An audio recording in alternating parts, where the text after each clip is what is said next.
थे वह काफी पुराना था। अधिकांश गरीब लोग कच्चे घरों में रहते थे। कुछ साल पहले हमारे पड़ोस में एक अजीबोगरीब घटना घटी थी, जिसे आज तक कोई नहीं भूल सका। यह कहानी आपको हैरान कर देगी। आकाश हमारे पड़ोस का लड़का था। वह बहुत ही सुंदर और पढ़ा लिखा लड़का था। लेकिन उसकी शादी की रात एक अजीब घटना घटी। शादी की रात किसी ने दुल्हन को अगवा कर लिया। इसके बाद दुल्हन का कहीं पता नहीं चला। दुल्हन कहाँ गई, उसे कौन और क्यों ले गया, यह किसी को नहीं पता। परिवार के सदस्य और आकाश सब से रो पड़े।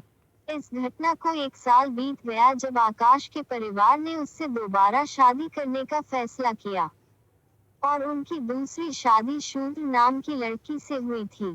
शूद्र बहुत ही सुंदर और सुंदर लड़की थी और आकाश के साथ बहुत खुश थी।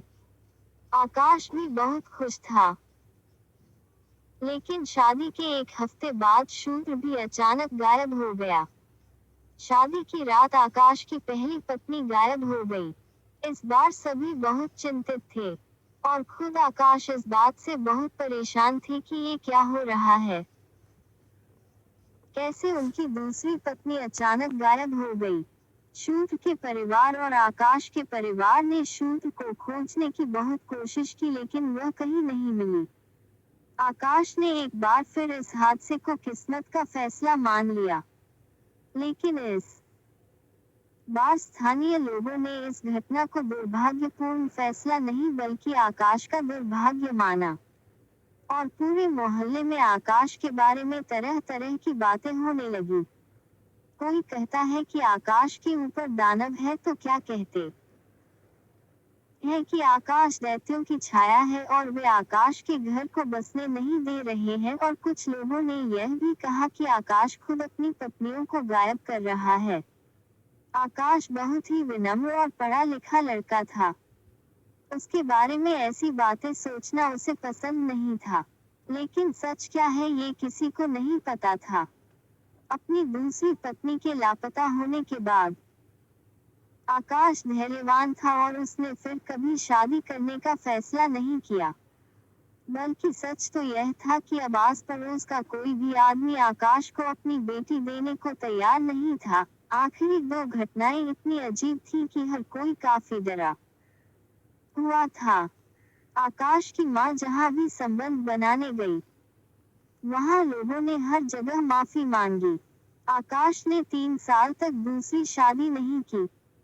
लेकिन 3 साल बाद अचानक उसका रिश्ता दूसरे इलाके की एक लड़की नैला के साथ तय हो गया, और आकाश के परिवार वाले भी काफी डर गए थे कि यह हो सकता है कि रिश्ता हाथ से न निकल जाए। इसलिए उन्होंने जल्द ही यह शादी तय कर ली। 2 हफ्ते बाद शादी कर ली। आकाश की शादी में मोहल्ले का कोई आदमी शामिल नहीं हुआ। नैला आकाश की पत्नी बन गई और इस घर में आ गई। हर कोई खुश था, लेकिन कहीं न कहीं हर किसी के दिल में डर था कि कहीं आकाश की पहली 2 पत्नियों की तरह नैला के साथ भी दुर्घटना न हो जाए। कड़ी 2। नैला एक बहुत ही सुंदर और बिगड़ैल लड़की थी। उसने आकाश और उसके परिवार को तहे दिल से स्वीकार किया। लेकिन 1 महीने के बाद सभी ने नैला के कमरे से एक जोरदार चीख सुनी। जब सभी लोग फैमिली रूम में गए तो नैला कमरे में नहीं थी। उसके बाद नैला पूरी तरह से गायब हो गई। परिवार में सब लोग नैला को ढूंढते रहे, पुलिस को भी बुला लिया, लेकिन किसी को पता नहीं चला कि नैला कहाँ गई, और आकाश की दूसरी पत्नियों की तरह ही नैला का भी हश्र हुआ। उसके बाद मोहल्ले के लोगों को 100% यकीन हो गया कि आकाश पर कुछ दैत्यों आदि का साया है, और लोगों ने आकाश से मिलना जुलना बंद कर दिया। बल्कि मोहल्ले के कुछ लोगों ने मिलकर तय किया कि आकाश और उसके परिवार के सदस्यों को बाहर कर दिया जाए। मोहल्ले, अगर वह इस इलाके में रहता है तो वह पूरे इलाके को बुरा बना देगा। इसके लिए आकाश और उसके परिवार के सदस्यों को इलाके के बुजुर्गों के फैसले पर इलाके से निकाल दिया गया था। आकाश ने अपना पुराना घर बेच दिया और नए मोहल्ले में घर ले लिया और वहीं रहने लगा। लेकिन मजे की बात यह है कि जिस मोहल्ले में आकाश और उसके परिवार को शिफ्ट किया गया था, वहां जरीना नाम की एक लड़की रहती थी। 30 साल की होने के कारण एक लड़की को जरीना नहीं कहा जा सकता था, लेकिन वह इतनी खूबसूरत थी। कहा जाता था कि उसने नहीं 20 साल से ज्यादा पुरानी लग रही हो। खूबसूरत होने के साथ साथ जरीना भी मिट्टी से भरी थी। जरीना और आकाश की जिंदगी की कहानी बिल्कुल एक जैसी थी। नए मोहल्ले में जहां आकाश आया था, वहां जरीना पूरे मोहल्ले में कुख्यात लड़की थी। उसके पड़ोस के लोगों ने जरीना के बारे में अजीबोगरीब बातें बताई थी, जैसे कि जरीना के पास कोई दानव है या वह एक दानव है। लेकिन जरीना एक है मासूम और सीधी सादी लड़की पड़ोस में फ्री में बदनाम हो गई। और जरीना के साथ ऐसा इसलिए हुआ क्योंकि जब जरीना ने पहली बार शादी की और शादी के दूसरे दिन उसके पति की कट लगने से मौत हो गई और जरीना अपने माता पिता के घर चली गई, एक विधवा। और इस घटना के बाद मोहल्ले के लोगों ने बताया कि जरीना अपनी बुराई की वजह से दुष्ट है। उसके पति को कट लग गया। लेकिन कुछ महीने बाद जरीना के मोहल्ले के लोगों ने ये सब किस्से बनाना बंद कर दिया। जरीना के पहले पति की मृत्यु के बाद उसके माता पिता ने उसकी शादी एक बहुत बड़े व्यवसायी से कर दी। लेकिन शायद भाग्य को यह मंजूर नहीं था और जरीना के दूसरे पति की दिल का दौरा पड़ने से मृत्यु हो गई और जरीना एक बार फिर विधवा हो गई। वह घर चली गई। इस बार जरीना के पड़ोसियों ने उन्हें माफ नहीं किया और सीधा झूठ बोलना शुरू कर दिया और गरीब जरीना का जीना मुश्किल कर दिया। आखिरी एपिसोड। मैं खुद बहुत आधुनिक और उदार थी और इस सब के लिए मैं जरीना को दोष नहीं देती थी और बेचारी भी दोषी नहीं थी।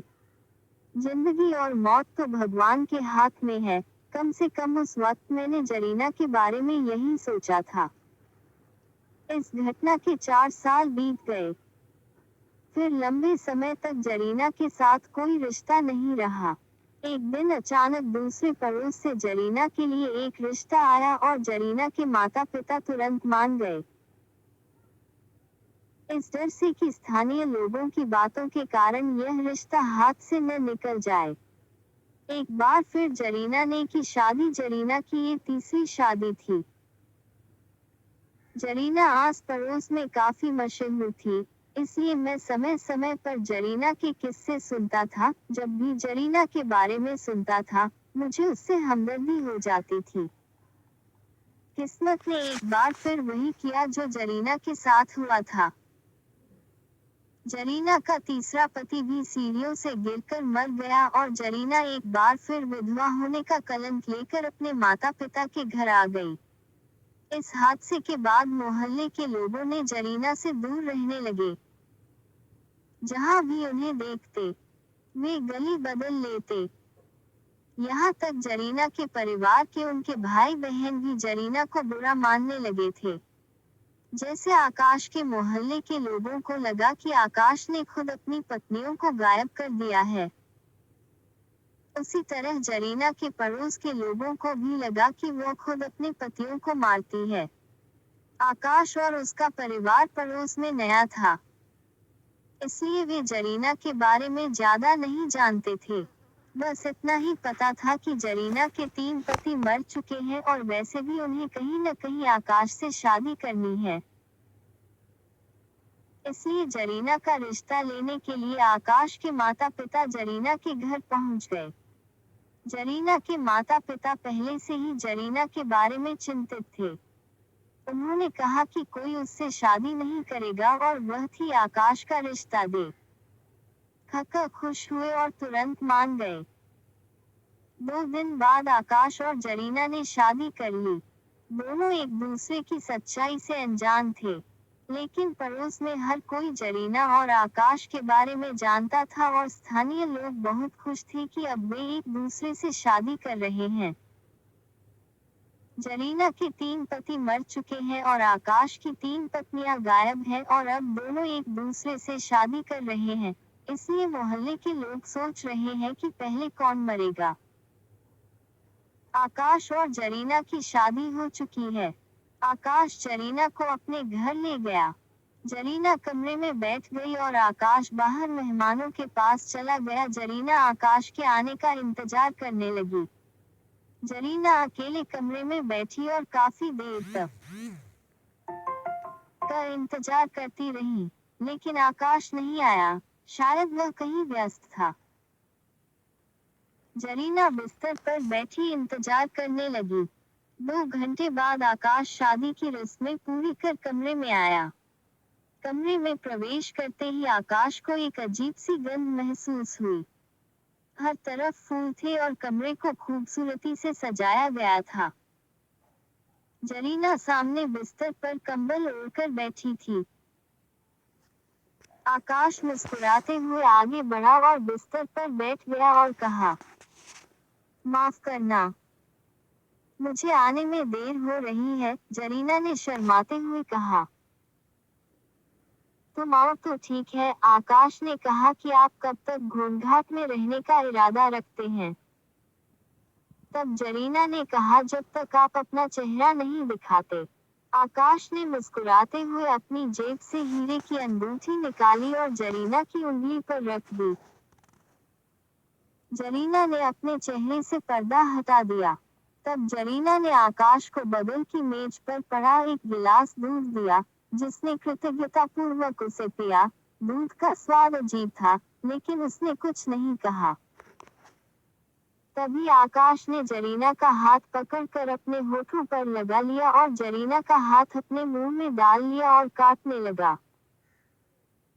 जरीना ने चीखने के लिए अपना मुंह खोला था, तभी आकाश ने जरीना को चिल्लाने से रोकने के लिए उसके मुंह पर हाथ रखा और बेरहमी से जरीना का हाथ अपने मुंह में लेकर खाने लगा। लेकिन जरीना का हाथ खाते हुए आकाश को लगा जैसे खून नहीं निकल रहा है। जरीना के हाथ से आकाश हैरान था कि जरीना के हाथ से खून क्यों नहीं निकल रहा था।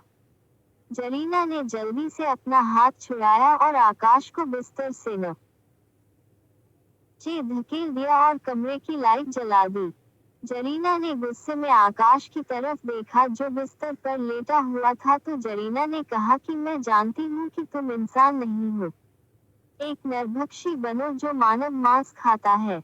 आकाश ने आश्चर्य से जरीना की ओर देखा। उसका रहस्य जानकर वह हैरान रह गया। जरीना ने कहा, तुमने अपनी पिछली 3 पत्नियों को मार डाला और उनका मांस खा लिया और उनके शरीर को गायब कर दिया और लोगों को लगता है कि आपके पास राक्षस आदि की छाया है। आपको क्या लगता है कि आपको मेरा मांस भी खाना चाहिए? जरीना को हंसते हुए देख आकाश हैरान रह गया, तो आकाश ने पूछा कि तुम कौन हो और मेरे बारे में कैसे जानते हो? जरीना आकाश को घूरती है और कहती है कि आप सोच भी नहीं सकते कि मैं कौन हूँ। अगर आप जानते हैं कि मैं कौन हूँ तो आप यहाँ नहीं रह पाएंगे। जरीना की बातें सुनकर आकाश और भी हैरान हुआ और कांपते हुए बोला कि तुम्हारे शरीर से खून क्यों नहीं निकल रहा है? देखो जरीना, मुझे पता है कि तुम इंसान नहीं हो। सच बताओ, तुम कौन हो? जरीना जोर से हंसने लगी। फिर बोली, तुमने सही सोचा, मैं इंसान नहीं, चुड़ैल हूँ।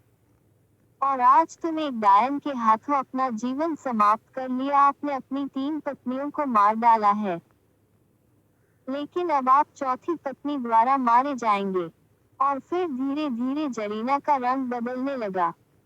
वह एक खूबसूरत लड़की से डायन बन गई थी। उसके बड़े बड़े दांत निकल आए थे। मुंह से खून टपकता देख आकाश एक पल के लिए डर गया और फिर ठीक हो गया और कहा कि अगर मैंने अपनी 3 पत्नियों को मार डाला और उनका मांस खा लिया, तो आप किस तरह का दूध हैं? मैंने उन्हें मार डाला और उनका खून पी लिया। लेकिन याद रखना, तुम मेरा खून कभी नहीं पियोगे। डायन ने आकाश की बातें सुनी और हंसी और बोली, तुम्हें क्या लगता है कि मैंने तुम्हारी पत्नी बनने के लिए तुमसे शादी की? मैंने तुम्हारा खून पीने के लिए तुमसे शादी की। जैसे मैंने 7 लोगों के दूसरे पतियों का खून पिया है, पीकर खून। मैं एक शक्तिशाली चुड़ैल बन जाऊंगी। मेरे शरीर में आसुरी शक्ति प्रवेश करेगी और आज आपको मेरे हाथों से कोई नहीं बचा सकता है। आदमखोर। आकाश गुस्से से खड़ा हो गया। जरीना फर्श पर गिर गई और आकाश ने गुस्से में कहा, आप सोच रहे हैं कि तू डायन है और तेरी शक्ति मुझसे अधिक है। यह मत भूलो कि मैंने अपनी 3 पत्नियों को मारकर जीवित खा लिया है। एक भयानक मौत मरो। इतना कहकर आकाश ने डायन के बाल पकड़कर उसे मारना शुरू कर दिया। डायन ने अपने लंबे नाखूनों से आकाश के चेहरे पर वार करना शुरू कर दिया। आकाश के सिर पर चोट लगी और वह जमीन पर गिर पड़ा। फिर डायन आगे आकर आकाश के शरीर पर बैठ गई और वह आकाश के पेट पर दांत रखे और आकाश को काटने लगा। तब आकाश बहादुरी से खड़ा हुआ और डायन को पीटने लगा।